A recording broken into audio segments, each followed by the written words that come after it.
2 to you, Leapy Lee Little Arrows at 10 to 8. Matthew Dickinson, Mayor of Dubbo Regional Council. Good morning. Gee, that's an old song you've dragged out there, isn't it? Oh, look, there's an oldie but a goldie. That's what we've got to say. How are you? Very good, thank you. Very good. Good to hear. You've had a busy week. The official opening of the RFS Aviation Centre of Excellence. That's a great facility for Dubbo, isn't it? It is, and actually there's a bit of history about this one. If we go way back to 2015, there was discussion about the RFS headquarters in Sydney potentially moving.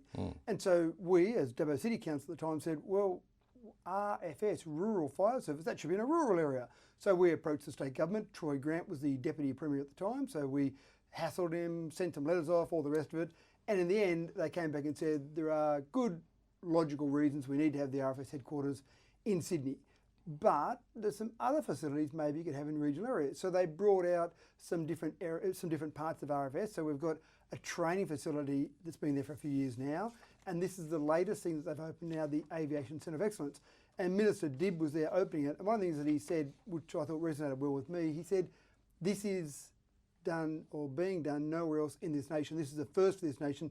Don't wait around for other places to do something. He actually made reference to sometimes in the past, we might look overseas and go, what are they doing over there? We'll copy that. He said, no, what we're doing now is we're saying, let's be the first, let's do it here, and let's have other people look at us to see how it's done. So I thought that was quite significant. That plagiarism of a different kind and welcomed, you might say. Well, that's exactly right. Why not be leaders? So that's leading the way. But that whole emergency precinct out at the airport now is fantastic. You've got the RFS Training Centre, the RFS Aviation Centre of Excellence, 124 beds associated with those two.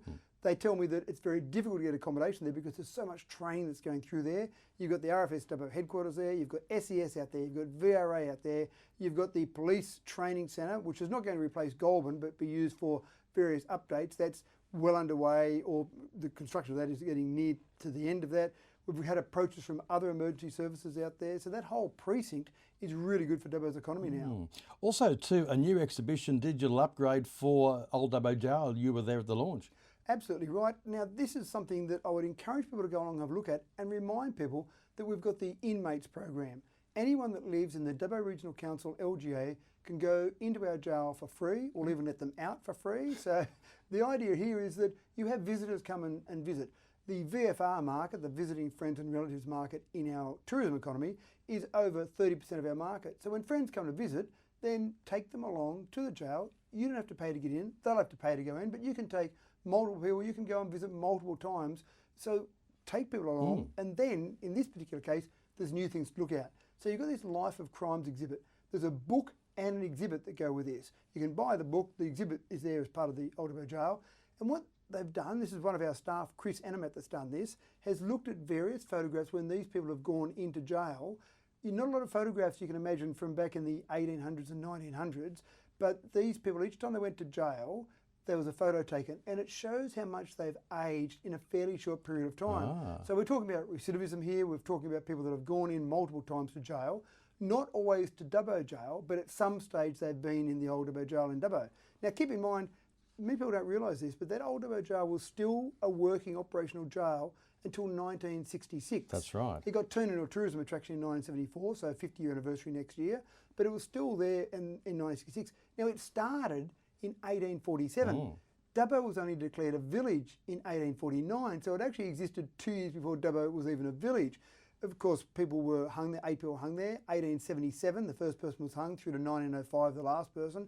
Huge amount of history from a penal perspective, if you like, in the Dubbo area from that jail. So that's one part of it.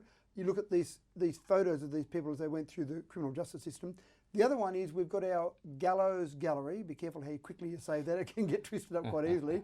We've got 32 people that were on death row in our jail. Now that exhibit's been there for some time.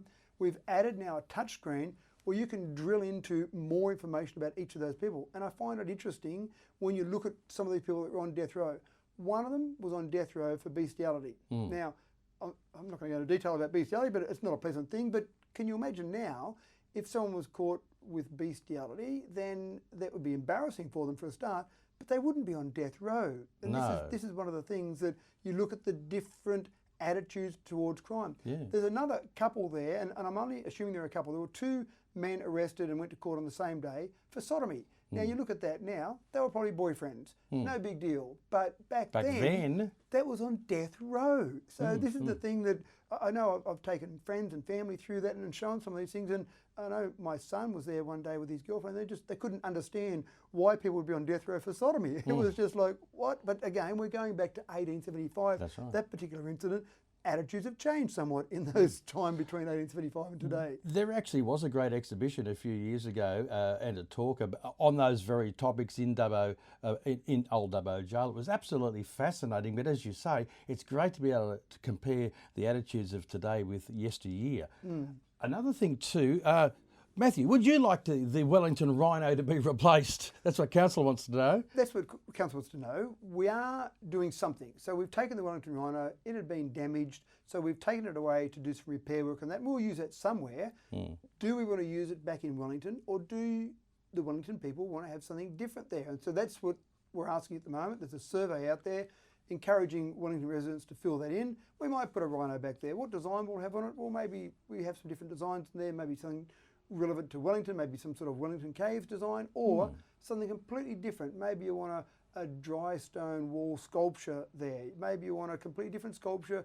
What do you want there? And that's obviously an important part of what we do as council, is quiz the community on what they want to make sure we get it right most of the time. So you'll find out there. So people can go online there to the, you'llsay.dubbo.nsw.gov.au. There's the Rhino Renewal Project. Exactly right. Yeah, go along, fill that in, put whatever ideas you want there, put in information there because we want the feedback from the community. Really quickly there, Dubbo Regional Council meeting last night. Were there plenty of questions about the 3D printed toilet and the situation with that? There were some questions on notice actually there in relation to that. Yes. And so things like, why didn't we print or use a cubicle style toilet? And it was just down to budget. We could have still used 3D printed concept for a cubicle style, but how many toilets do you want? And it was actually mentioned by one of the councillors at the meeting last night that Wellington, where there used to be the style of toilets where you have multiple cubicles inside one, they've replaced that several years ago with single cubicle style, and that's been a detriment because the buses that want to stop there, there's not enough toilet cubicles. And yes, I interviewed Councillor Black earlier in the week about the concerns there. Very, very quickly, the cracks, that's just a matter of waiting to see how that goes, sort of a 12-month cycle, I think you told me, before we can sort of, look at that. And something earlier might happen with that. That's really just some hairline cracks there. It's settling down. That happens in concrete structures all the time, but we'll probably paint that at some stage in the near future. No big deal there. Matthew Dickerson, Mayor of Dubbo Regional Council, as always, thanks very much for your time. My pleasure, Iain. 2 to 8 news at 8.